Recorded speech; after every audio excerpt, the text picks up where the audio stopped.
आलमीन वला आक़िबतु लिल मुत्तक़ीन वस्सलातु वस्सलामु अला सय्यिदिल अंबिया वल मुरसलीन अम्मा बाद। मोहतरम स्कॉलर्स, बहुत माज़रत, पहले तो आज लाइट की वजह से बहुत ज़्यादा हमें डिस्टर्बेंस रही और मैं क्लास में मेरी हमेशा कोशिश होती है कि किसी भी वजह से ताख़ीर ना हो, तो मगर ये मामला अपनी ज़िंदगी के साथ साथ हैं। खैर, अब हम आज जो टॉपिक हमने पढ़ना है, ये टॉपिक आप कह लें कि एक बुनियाद है आपके इंटरव्यू में, और इसमें आपको दौरे जदीद के मसाइल के हवाले से आपको बड़े सवाल पूछे जाते हैं।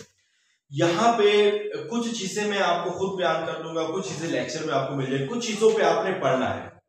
और याद रखें कि इन सारी चीजों की असाइनमेंट्स जो है वो नेक्स्ट वीक में होगी। मैं आप पे ज्यादा बर्डन नहीं डालता, वक्त हमारे पास है, क्योंकि अभी ये लग रहा है कि आपके इंटरव्यूज जो है वो आपके सितंबर में होंगे, अगस्त में आपके इंटरव्यू नहीं होंगे। ये मुझे 95% यही लग रहा है। ठीक है, तो इस लिहाज से अब हमारे पास वक्त है मजीद, तो हम इंशाल्लाह अपने चीजों को मजीद बेहतर तरीके से करते जाएंगे। तो ये जो टॉपिक है इस्लाम और इकोनॉमिक्स, इसको आज हमने पढ़ना है और इस पे लेक्चर्स हमने डिलीवर किए हुए हैं, मगर मजीद चीजें इसमें हमने देखी। एक चीज तो ये है कि आप हमारी मिसाली किताब और गुलदस्ता मामूली इम्तिहानात, या आप एमए इस्लामियात, खास तौर पर एमए इस्लामियात की किताब को आपने और हमारी किताब को आप मद्देनजर रखें, क्योंकि इसमें आपको वो सारे क्वेश्चन आपको बताए गए हैं, वो सारे सवालात मौजूद हैं जो आपको बहुत ज्यादा इंटरव्यू में पूछे जाने वाले हैं। तो इन किताबों को ये नहीं कि सिर्फ टेस्ट के लिए, आप इसमें से जो इंशाइया है खास तौर पर उसको भी पढ़े, और एक दफा कम से कम थोड़ी सी मारूजी को भी टच दे रहे। ठीक है, थोड़ा सा, यानी कि जो टॉपिक हम पढ़े हम हमेशा तरतीब से चलते हैं, जिस तरतीब से हम आपको पढ़ाएं उसी तरतीब के मुताबिक आप उन्हीं किताबों से पढ़ लिया करें। फर्ज कीजिए इस वीक पे हमने जो है इस्लाम और इकोनॉमिक्स पढ़ना है और दावत और इरशाद हम करेंगे, तो इन दोनों किताबों को आपने जो है हमारी मिसाली गाइड से और एमए इस्लामियात की गाइड से आप दोनों से देखें और इंशाइया पे ज्यादा देखें, तो इंशाअल्लाह ताला ये चीजें आपको बहुत फेवर देगी। अच्छा, इस्लाम और इकोनॉमिक्स पे आज दौरे जदीद के जो मुआशी मसाइल हैं, और मैं अक्सर इंटरव्यू में भी सवाल पूछता रहता हूं कि हमारे पाकिस्तान के जो मुआशी चैलेंजेस है वो कौन कौन से हैं। अब बेसिकली यहाँ पे मुआशी चैलेंज जो है वो पाकिस्तान को अभी सरफेस जो दरपेश है वो है पाकिस्तान का डिफॉल्ट होना। ठीक है, यानी कि दिवालिया होने के, अल्लाह ना करे ऐसा हो, मगर दिवालिया होने के करीब करीब हम पहुंचते जा रहे हैं, और ये दिन ब दिन सिचुएशन उसकी तरफ आगे बढ़ रही है। तो इसमें अल्लाह ताला आसानियां पैदा फरमाए। अब इस पे बुनियादी तौर पर हमारी जो रिजल्ट होती है, हम जब आपसे पूछते हैं कि इसमें क्या वजह है, तो आप फौरी तौर पर ये कहते हैं कि हमारी करप्शन है। देखिए, ये एक फैक्टर है, ये नहीं कि ये फैक्टर नहीं है, ये एक फैक्टर है। हम सबसे ज्यादा बुनियादी तौर पर उसको कहें तो हमारी मुआशी पॉलिसी जो है, मुआशी पॉलिसियां जो है ना, ये हमारी दुरुस्त नहीं है। हमारी मुआशी पॉलिसी और उसकी सम्मत जो है वो दुरुस्त नहीं है। हमारी इंपोर्ट ज्यादा है और हमारे एक्सपोर्ट्स कम है। अब ये एक बुनियादी फैक्टर्स होता है किसी भी रिजर्व को सेव करने का, कि उस कंट्री की जो इंपोर्ट्स है वो कम हो और एक्सपोर्ट्स है वो बढ़े। तो हम अपने मुल्क में दरामदी चीजें जो है वो ज्यादा लेके आ रहे हैं और बरामद हमारी बहुत कम है। एक ये बुनियादी फैक्टर है। दूसरा बुनियादी फैक्टर जो है वो हमारी मुआशी पॉलिसियों की नाकामी है या वो दुरुस्त सम्मत में नहीं है। तीसरा, हमने अपने जो टैक्स सिस्टम को बेहतर नहीं किया। फिर जाकर आप आगे कहें कि हमारे मुल्क में जो बेसिकली करप्शन की भी एक बड़ी वजह है, जिसकी वजह से बहुत ज्यादा जो है डॉलर जो है वो मनी लॉन्ड्रिंग, ये आप फैक्टर कह सकते हैं कि हमारी जो पाकिस्तान के डिफॉल्ट की तरफ जाने के जो वजूहात है उसमें से एक ये भी चीज है कि मनी लॉन्ड्रिंग है। मनी लॉन्ड्रिंग यही है कि हम अपने मुल्क से पैसा चोरी छुपे छुपा के या अपने घरों में या बाहर, हम बाहर के मुल्कों में लेके जाते हैं और बाहर जाकर इन्वेस्ट करते हैं। और यही वजह है कि आप आज भी देखिए, अभी कल परसों की न्यूज के मुताबिक जो है पाकिस्तान का दुनिया के अंदर 8वां नंबर है दुबई के अंदर जो है स्टेट का कारोबार करने वाली, यानी कि वहां पे जो है कारोबार करने वाली और वहां पे अपने रेजिडेंशियल या जगह लेने वाली, वहां पे दुनिया के टॉप 10 में पाकिस्तान शामिल है। यानी कि इसका मतलब है पाकिस्तान के पास पैसा बहुत है। अब है कि क्या, वो अशराफिया के हाथों में है, वो हमारे ब्यूरोक्रेसी के हाथों में, हमारे बड़े बड़े लोग पॉलिटिशियंस के हाथों में है। अब वो सारे का सारा सरमाया वह मनी लॉन्ड्रिंग करके या वैसे जो अपने पास पाकिस्तान से डॉलर होते हैं इकट्ठे, क्योंकि दुनिया कारोबार डॉलर में करती है, हम वहां पे कर रहे हैं। लिहाजा दुबई के अंदर जो है कारोबार और जो है जायदाद खरीदने के मामले में पाकिस्तान दुनिया के टॉप 10 में शामिल है। और 8वें नंबर पर यही वजह है कि पाकिस्तान के अंदर आए रोज जो है डॉलर की रेट वो बढ़ रहे हैं, डॉलर की एक्सचेंज रेट वो रोजाना कहां पे 250 पे डॉलर चला गया है। तो ये कोई रुकने वाला सिलसिला भी नहीं है, और एक तबाही और एक मजीद जो है तबाही का सिलसिला जो आने वाला है। एक और क्वेश्चन जो है वो ये आता है कि पाकिस्तान के हमसाये मुल्क में ईरान जो है, हम उनसे जो है सबसे ज्यादा हमारी जो चीज पे है आजकल जो लागत आती है, एक गाड़ियों पे आती है, और दूसरा बड़ी जो हमारी इंपोर्ट है वो है हमारी जो है तेल की खपत जो है हम उसको इंपोर्ट करते हैं। और दूसरा कुछ ऐसी चीजें भी हैं as a citizen of Pakistan, एक जिम्मेदार शहरी होने की हैसियत से हम क्या कर सकते हैं। हम ये कर सकते हैं कि हम अपने आप की जो लग्जरीज हैं हम उसको खत्म करें। ये हल उसके बता रहा हूं, लग्जरीज को खत्म करें, डॉलर का इस्तेमाल कम से कम करें, हम ज्यादा कारोबार अपनी करेंसी में करें, हम इंपोर्टेड अशिया से दूर रहें। और आज हर बंदा ये हमारा जो है जिसके पास 4 आने हैं वो तो ब्रांड ही पहनता है और इंपोर्टेड चीजें ही पहनता है, लेता है, खाता है, पीता है। तो हम लोकल जो है प्रोडक्ट्स हैं उस पर हम एतमाद करें। अभी उसकी एतमाद ना करने की भी कुछ डिफरेंट वजूहात है, मगर इस चीज को हम जो है किस तरह खत्म कर सकते हैं वो यही है कि हम अपनी इंपोर्ट कम करें, एक्सपोर्ट बढ़ाएं। अब उसमें से हम तेल की इंपोर्ट है, ये सबसे बड़ी होती है हमारी, क्योंकि अरबों डॉलर में होती है। अब हम अपने हमसाये मुल्क में ईरानी करेंसी में भी कर सकते हैं, जबकि ईरानी करेंसी पाकिस्तान से बहुत लो करेंसी है। तो वहां पे एवरेज पिछले दिनों में एक आपको वहां पे एक क्लिप मिला, तो वहां पे वो कह रहे थे कि 15 रुपए लीटर पाकिस्तान को हम तेल फराम कर सकते हैं पाकिस्तान। और ये भी वजह है कि गैस पाइपलाइन और तेल पाइपलाइन पाकिस्तान के बॉर्डर के साथ खड़ी है और ईरान वहां पे पहुंचा दी, मगर हम उनसे कारोबार नहीं कर सकते, नहीं ले सकते। उसकी वजह क्या है? उसकी वजह असल में बेसिकली पूरी मैशत पे अभी जो एक बड़ा कब्जा है, जो इंशाल्लाह बहुत जल्द छिप जाएगा, वो एक यूनाइटेड स्टेट ऑफ अमेरिका, उनका कब्जा है अमेरिका का। तो अब वो पूरी दुनिया की जो मैशत है उसको मैनेज करता है। तो अब उसकी क्राइसिस है ईरान के साथ क्राइसिस होने की वजह से वो जो एटमी तवानाई सलाहियतों के हवाले से उन्होंने उन पे बहुत ज्यादा जो है पाबंदियां लगाई। अब उन पाबंदियों की बिना पर हम उनके साथ कारोबार नहीं कर सकते, जिसकी वजह से हम अपने घर के पास से चीज लें तो सस्ती मिलेगी, हम नहीं ले सकते, हमें दूर लेनी पड़ती है, महंगी लेनी पड़ती है। तो ये मसाइल है, इस वजह से हम आपस में कारोबार नहीं कर, यानी कि ये वो चीजें हैं जिनके हवाले से हमारे जो स्कॉलर्स हैं उनको ये जानना बहुत जरूरी है कि ये आजकल के टिपिकल टॉपिक्स हैं और आजकल पाकिस्तान इन सिचुएशन से गुजर रहा है। तो इन सिचुएशन को समझना, इन सिचुएशन को पढ़ना, और आजकल कोशिश करें कि आप पाकिस्तान दिवालिया होने का मतलब ये नहीं है कि जी डिक्लेयर करके दिवालिया होने का मतलब बहुत सारे प्रॉब्लम्स हैं। आप इंटरनेशनल मार्केट में डिफॉल्ट जब करते हैं, डिफॉल्ट किसे कहते हैं? आप मुझे ये बताएं कि हमारे आपस में जब मामला होते हैं तो हम में से कोई ऐसा हो जाए जो पैसे ना दे या भाग जाए तो हम उसको कहते हैं डिफॉल्टर, यार ये बंदा डिफॉल्टर हो गया है। अब इसका मतलब है हम उसके ऊपर कोई इत्मीनान नहीं करते, फिर उसका इमेज बहुत बुरा हो जाता है। तो डिफॉल्टर का मतलब छोटा नहीं है, हमारे यहाँ डिफॉल्टर का मतलब इतना है, तो डिफॉल्ट का मतलब आप पूरी दुनिया की नजर में खत्म हो गए हैं, इनके पास कुछ नहीं है, कोई इनके साथ कारोबार नहीं कर सकता।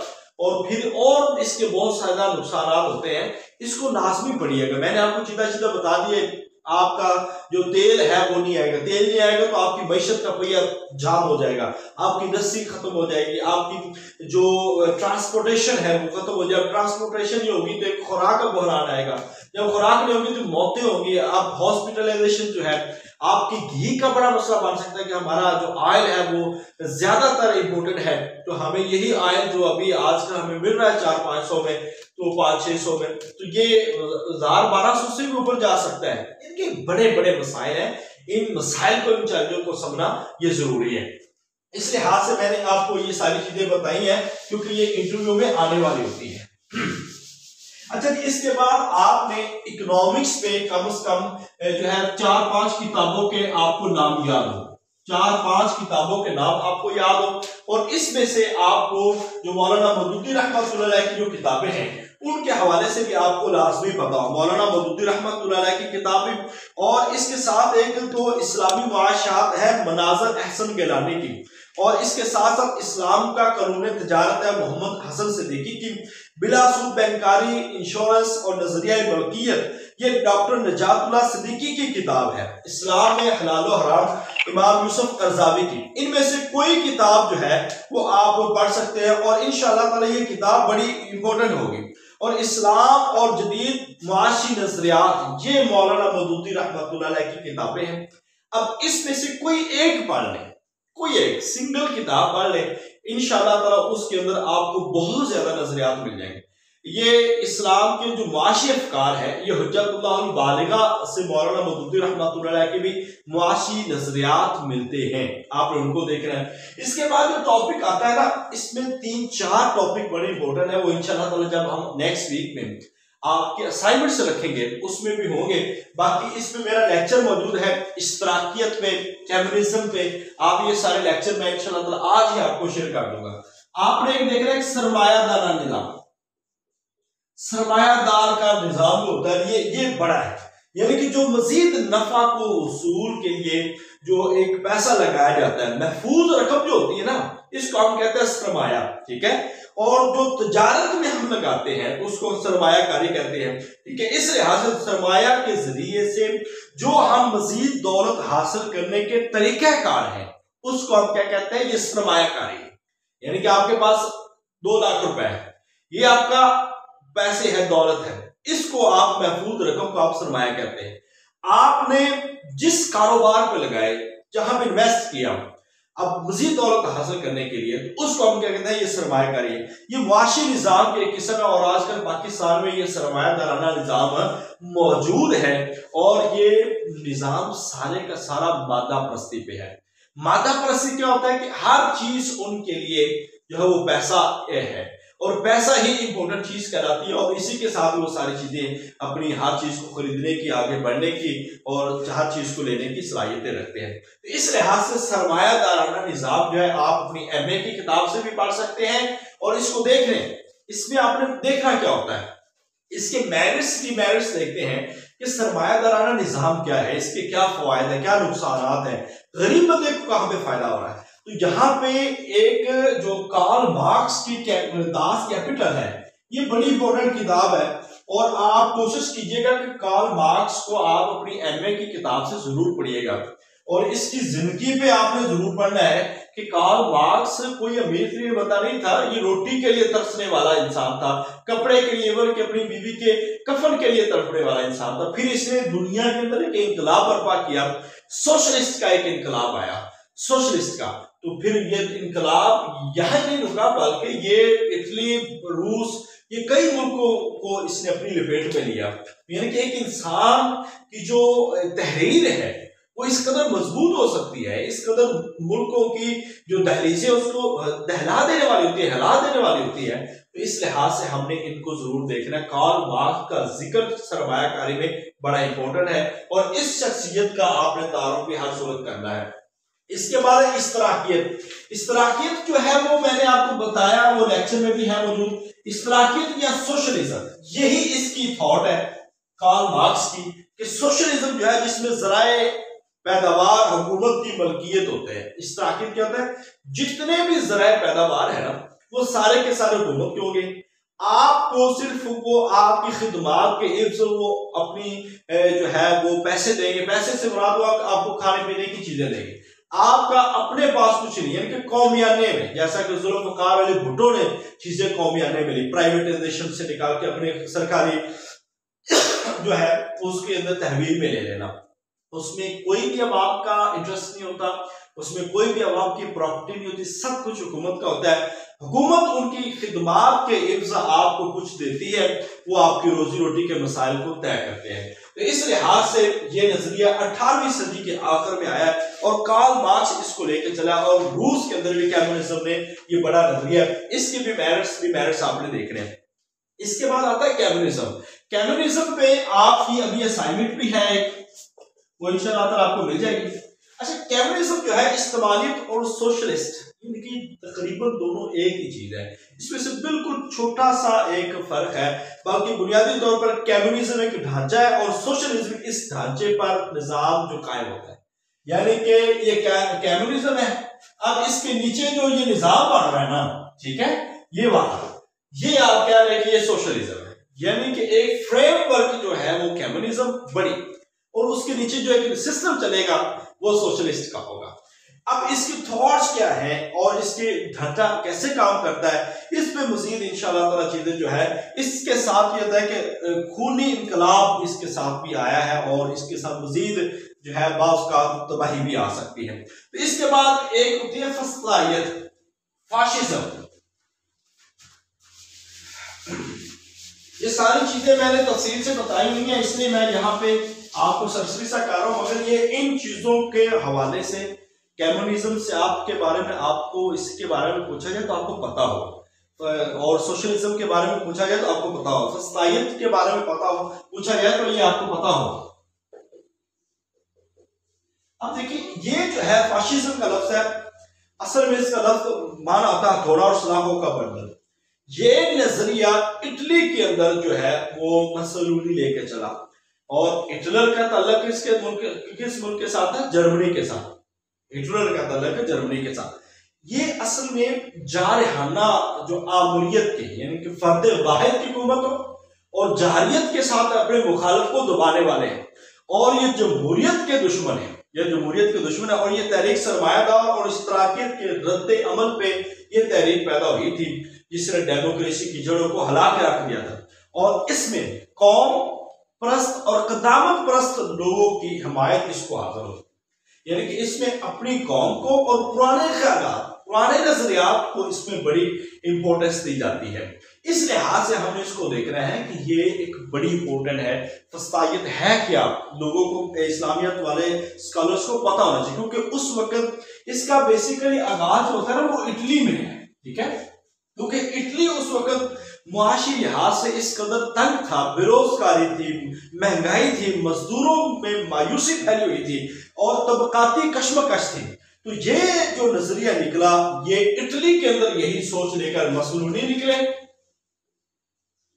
और इटली के अंदर, ठीक है, और जर्मनी में फिर इसी नजरिए को आगे बढ़ाने वाले थे हिटलर, जर्मनी के अंदर। ये 2015 में भी सवाल आ चुका है। तो हिटलर इसको लेकर चले, और ऐसा मजहब जो इंसान को एक आला कानून के रिश्ता से मुंसलिक करे और रूहानी माशरे एक अहम माशूर बना देता है, ये फस्तायत कहते हैं कि आपको आमरीत की तरफ लेके, अपनी कौम और कदामत परस्ती की तरफ लेके, डेमोक्रेसी के मुखालिफ करके, अपनी ताकत के जोर पर किसी के ऊपर अपने फैसलों को थोप देना और उससे जबरदस्ती बनवाना, ये फस्तायत कहलाती है। तो इसको भी आपने देखना है, और इसके फाशिज्म के 4 बड़े उसूल है। इसमें से कौम परस्ती, यानी कि फाशिज्म में ये कौम जो है ना, वो इसको बड़ी अहमियत देते हैं। और इसके बाद ताकत का इस्तेमाल, वो कहता है कि आपने मुखालिफ को दबाना है, अपनी जोरे बाजू पे दबाना है। और इसके बाद फर्द की हकीकत, इसमें वो कहता है कि इंसान की नफी है, किसी की कोई हैसियत नहीं है, और रियासत की हमागिरियत इसमें मौजूद है। तो ये आपने 4 टॉपिक्स बड़े इंपॉर्टेंट है। इस पे आपको नोट्स भी मैं आपको शेयर कर दूंगा, आपको मजीद लेक्चर भी शेयर कर दूंगा। मजीद इस पे एक बड़ी उम्दा किताब है, और ये छोटा सा किताबचा है, ये मैंने उस दिन भी आपको बताया था, आजाद बुक डिपो से ये मिलता है। अब इसमें इस तरह की काफी सारी चीजें मौजूद हैं। ये देखिए कि यहाँ पे जो है सरमायादारी निजाम की तारीफ 16 नंबर पे, इश्तराकियत के बारे में ये भी यहाँ पे 17 नंबर पे मौजूद है। और इसके अलावा बाकी जो है कम्युनिज्म और बाकी चीजें, वो मैं आपको इंशाल्लाह ताला वो भी शेयर कर दूं। अब इस किताब को आपने बुनियादी हैसियत देनी है, और इसमें आपको बड़ा कुछ मिलेगा, ठीक है। तो ये किताब इंशाल्लाह ताला आज आपको शेयर कर, आप में से हर एक बंदे ने, छोटा सा किताबचा है, मैक्सिमम 1.5-2 घंटे में पढ़ा जाएगा, मैक्सिमम 1.5-2 घंटे। इसको जरूर देखना, और इसमें जो दौरे जदीद के माली मामलात हैं उसके हवाले से भी यहाँ पे जिक्र किया गया है, सूद के हवाले से भी बयान किया गया है, शिरकत की जो है शिरकत अनान अक़द सनाए और अकाउंट के हवाले से, ये भी मुजारबत के हवाले से, ये बड़ी तफसील और हुंडी के हवाले से ये सारी चीजें और ये इस तरह की हर चीज इसमें तफसील से बयान है, आपने इसको जरूर पढ़ना है। इसके बाद कुछ हमारे सिलेबस में नाम आते हैं मगर वो इंटरव्यू के लिए इतने इंपॉर्टेंट नहीं है, जैसे कि एडम स्मिथ है, एडम स्मिथ, इसके हवाले से जस्ट आप थोड़ा बहुत पढ़ लीजिएगा और इसका क्या नजरिया था। और मुआशी नजरियात पे आपने इमाम अबू यूसुफ की किताब को, किताबुल खराज को लाजमी देखना है, ठीक है। किताब ना देखे मगर उनके हवाले से जरूर आपको पता, क्योंकि महसूलात जो है, टैक्स जो है, टैक्स के हवाले से काम उन्होंने किया है। ऐसे जॉन जो मिनाड है, इनके हवाले से भी आपने देखना है। अल्फ्रेड मार्शल है, उसको थोड़ा इनको सिर्फ थोड़ा पढ़ना है, यानी कि अगर एक तारीफ पढ़ ले तो आपको पता हो कि इसके क्या माशी नजरियात है, बाकी इस पे कोई ज्यादा सवालात नहीं आते। हाँ, कार्ल मार्क्स को आपने लाजमी पढ़ना है। इसके बाद जो ना हमारी मईशतदार आते हैं, मुस्लिम माहिरीन मईशतदार, उसमें से इमाम अबू उबैद अल कासिम आता है, इमाम इब्ने हज़म, उनकी बड़ी मारूफ अल-मुहल्ली है किताब, इब्ने खलिदून और इमाम शाह वलील्लाह रहमतुल्लाह अलैह, आपने इनको लाजमी देखना है, इनको लाजमी देखना और इनकी कुतुब को देखना है और इनके नजरियात को देखना है। इसमें भी सबसे ज्यादा इब्ने खलिदून और इमाम अबू यूसुफ और शाह वलील्लाह रहमतुल्लाह अलैह, इनके नजरियात, इनकी थॉट्स को आपने देखना है। अब इसके बाद जो इंपॉर्टेंट चीज जो आती है वो है हमारी एक बेस है, वो बेस है कि हमें पता हो इजारा क्या है, लगान क्या है, खराज क्या है, ठीक है, टैक्स क्या है, ज़कात और टैक्स में फर्क, जिजिया क्या है, फिदिया क्या है, ठीक है, उशर क्या है, उशूर क्या है, ठीक है। ऐसी चीजों के हवाले से आपको बड़ी तफसील के साथ पता हो। और ऐसे ही मुजारबत, मुसाकात, ठीक है, ये आपको पता हो, सटा, ये सारी चीजें आपने इस तरह की, ज़राइब, ठीक है, नवायब, ये भी आपको पता हो।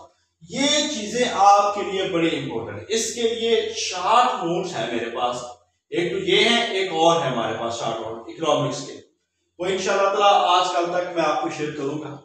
इजारा मारूफ है किराया टैक्स, किसी भी शय को एक मुअय्यना वक्त पे हम किसी को जब देते हैं वो इजारा कहलाता है। ये दुकानदारी में भी हो सकता है, ये उसमें भी हो सकता है, जो है जमीनों में भी हो सकता है, जमीनों का किराया वगैरह। अब इजारा की आगे अक़साम भी है, तो उसमें से इजारा मुज़ाफ़ा है, इजारा लाज़िमा है, मुरजिज़ा है, ये 3 किस्म के जो मामले हैं इसमें इजारा के हो सकते हैं। इसके साथ अभी कुछ चीजें और भी हैं, जैसा कि सूद है, सूद के बाद अब सट्टा है, सूद के बाद अब शिरकत है, ठीक है, शिरकत की अक़साम भी आपने देखनी है। और इसमें ना एक और चीज आती है, वो इंशाअल्लाह ताला कल हम डिस्कस करेंगे, उस पर विरासत के हवाले से।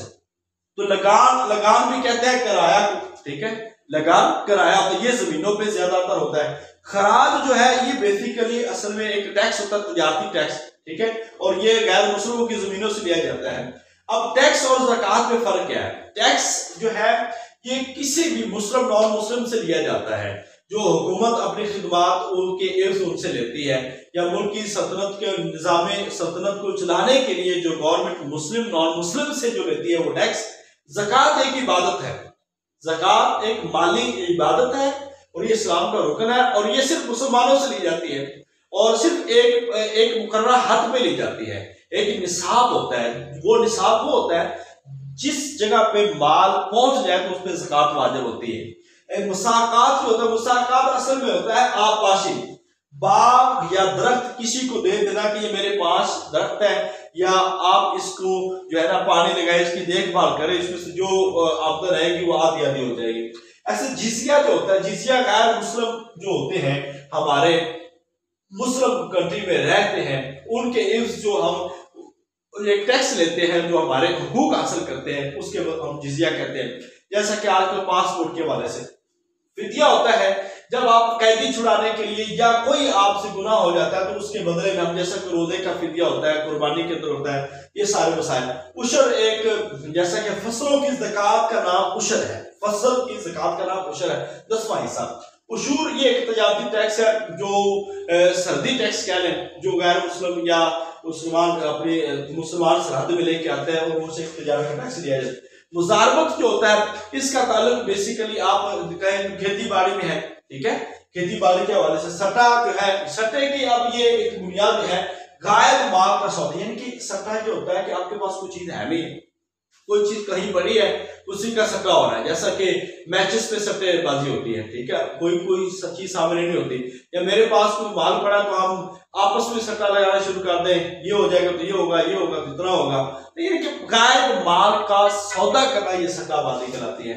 ऐसे जराए में वो हंगामी टैक्स है, जैसा कि आजकल सैलाब दुकान की सूरत में बाद इसको कटा कहा है तो ये जनरल अगर लगे, जनरल लगे तो इसको जराए, अगर हंगामी हालात में मुल्क के ऊपर हमला हो जाए तो उससे और ज्यादा टैक्स की जरूरत हो तो ज्यादा, यानी कि अमीरों पे जो टैक्स लगे वो हम नवायब कहते हैं। ज़राइब के हवाले से ये है, ये भी मालदारों पे होता है मगर इसमें सब होते हैं, सब पे लगा दिया जाता है, मगर खास तौर पर जब अमीरों पे लगाया जाए तो वो नवायब है। तो इस लिहाज से आपने ऐसी टर्म्स को लाजमी याद रखना है। और इन टर्म्स के लिए ये मेरे पास एक किताब है, ये इंशाल्लाह ताला मैं शेयर करूंगा, आपने इस किताब को पढ़ना है। ये देखिए, उशर, खिराज, जिजिया, फैर भी समझते हैं, खुमस भी देखते हैं, कता भी समझते हैं, और नुक्ता किसे कहते हैं, अमाले फाजना, और गनाइम क्या होती है, ज़राइब सैदुल बहर। ये बहुत ही इंपॉर्टेंट किताब है, यकीन जानिए, इसमें आपने सारी चीजों को देखना है। कानून शुफा क्या होता है, ठीक है, इस हवाले से कानून विरासत आगे आ जाता है, इसको भी आपने देखना है। इक्तनास क्या है, जिजिया क्या है, ये मैं इंशाल्लाह ताला खराज इसकी भी किस्में ये मैं आज आपको शेयर कर दूंगा। कल जो हमने पढ़ना है ना, आज सिर्फ मुख्तसर से वक्त में मैं आपको ये सारी चीजें बताइए, कल जो चीजें हमने इंशाल्लाह ताला करनी है इकोनॉमिक्स के हवाले से यही चीजें हैं और कुछ नहीं पूछा जाता, ठीक है।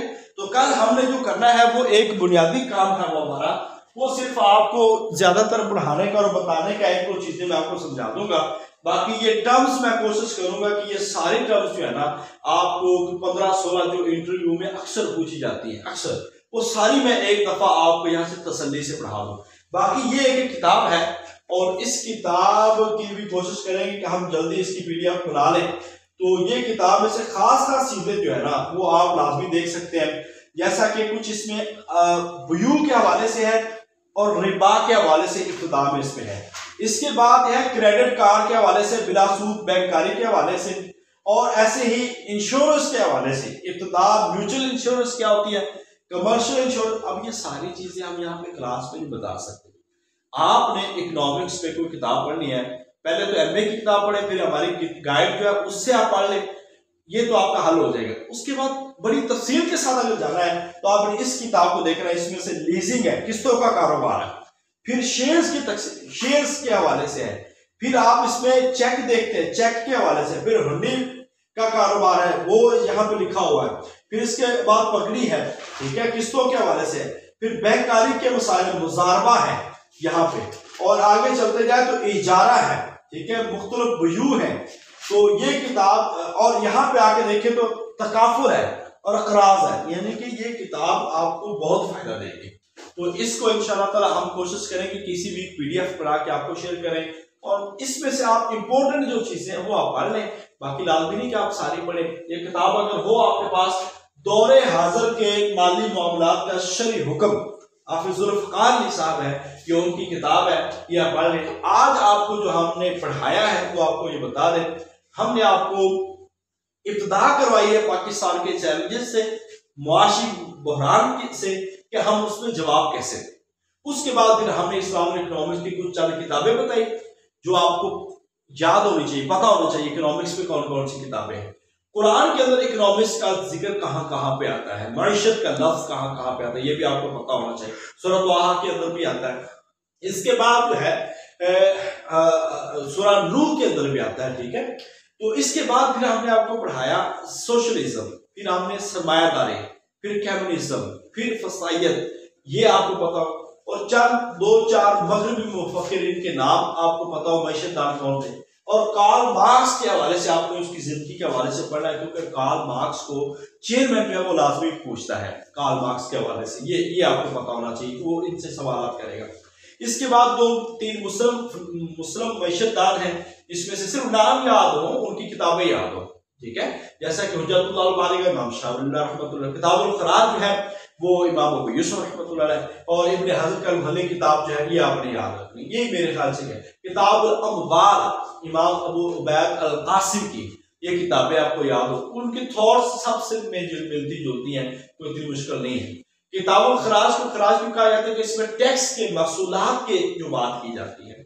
इसके बाद हमने आपको मुख्तलिफ किस्में बताई हैं, ये सारे इजारा क्या है, लगान क्या है, टैक्स क्या है, ये आपने करना है। और इसके बाद जो है ना कल मजीद आपको मुसाकात, मुजारबत, शराकत और जो कहते हैं शिरकत, इसके हवाले से हम इंशाल्लाह ताला आपको बता देंगे, और मजीद कुछ चीजें आपको पढ़ने के लिए देंगे। ये अभी आप पढ़ लेंगे, ये कुछ मैं पढ़ा दूंगा, कुछ सुन लेंगे, मजीद इस पे नोट्स आप पढ़ लेंगे इस वीक में। तो नेक्स्ट वीक में जब असाइनमेंट्स होगी तो इंशाल्लाह ताला यही चीजें सारी हमारी 100% क्लियर हो जाएगी। इसमें परेशान नहीं होना, हर चीज के लिए वक्त है, अभी हमारे पास वक्त है, स्टेप बाय स्टेप पढ़े, थोड़ा थोड़ा करके पढ़े तो आपके आसानी हो जाएगी। मगर इस टॉपिक को आपने जरूर मद्देनजर रखना है। इंशाल्लाह ताला बहुत बेहतर रहेगा कि अल्लाह ताला हमें इंशाल्लाह इसमें बहुत कामयाबी देगा। ये टर्म्स आपने याद रखना, ज्यादातर सवाल इसी में से होता है, बाकी कोई इतना ज्यादा नहीं। सूद के हवाले से या इंश्योरेंस के हवाले से जनरल सवाल होता है, ये क्या है, इस्लामी नुक्ता नजर क्या है, आप की इंश्योरेंस होगी तो आपका नुक्ता नजर क्या है। तो उसमें एक सिंपल सी राय यही है कि देखें, रियासत पाकिस्तान का ये फैसला इस्लामी नज़रियाती काउंसिल के तहत ये मामला हुए, लिहाजा हम इसमें मजबूर हैं। और जैसा कि हम तस्वीर के हवाले से है शनाख्ती कार्ड पे, तो ऐसे हम कह सकते हैं कि ये हमारे लिए जो रियासत पाकिस्तान का मसला है उसके आइन बना दिया, लिहाजा हम इसके साथ चलेंगे, इसका साथ देंगे, ठीक है। वक्ती तौर पर वैसे हम ये बात कर रहे हैं, मगर परमानेंटली और इस्लामिक नुक्ता नजर से ये दलील नहीं है। इस्लामी नुक्ता नजर से हम इंश्योरेंस और इन चीजों को या सूद को, इस चीज को हम नहीं कह सकते, सूद को तो किसी भी सूरत नहीं कह सकते, बल्कि उसका मुतबादल हम पेश कर सकते हैं। तो मुतबादल जो नाम है वो आपको पता होना चाहिए। अल्लाह ताला हम सब हामी नासिर हो। आज के लिए ये इतना ही, अगर आप पढ़े तो ये काफी है। नोट्स और लेक्चर्स मैं आपको शेयर कर दूंगा, ये भी लेक्चर आपको मिल जाएगा। तो कल इंशाल्लाह ताला 4 बजे हमारी एक क्लास होगी, जिसमें हम पहले 4 बजे इंटरव्यूज करेंगे। दूसरी क्लास हमारी इंटरव्यूज की होगी, वो मैं आपको बता दूंगा, या 8 बजे होगी या फिर 9 बजे, यानी कि 9:30 बजे वाली जो हमारी क्लास होगी उसमें हम करेंगे। बाकी कल एक 4 बजे क्लास होगी, डे टाइम हम इंटरव्यूज करेंगे, ताकि हमारी ये चीजें जो है ना वो क्लियर हो जाए। अल्लाह ताला हम सब का मेरा, कोई भी बात हो इस सिलसिले में आप सवाल करना चाहें तो आप पूछ सकते हैं, मगर इन टॉपिक्स को ये मत समझे कि हर चीज हमें पढ़ानी है। आपको हमने एक एक चीज बता दी है, आपने इन चीजों को पढ़ना है, और उस वक्त तक क्लियर नहीं होगा जब तक आप खुद नहीं पढ़ेंगे। हम तो आपको बता ही सकते हैं, कह सकते हैं, खुद पढ़ने की आदत बनाए, मुताला करें, थोड़ा थोड़ा करते रहे, इंशाल्लाह ताला ये बेहतर रहेगा। सितंबर के अंदर इंशाल्लाह ताला हमारे इंटरव्यू होंगे, मुझे पूरी उम्मीद है। अल्लाह ताला हमें अपनी रहमत से कामयाब फरमाए। अस्सलाम वालेकुम व रहमतुल्लाहि व बरकातहू।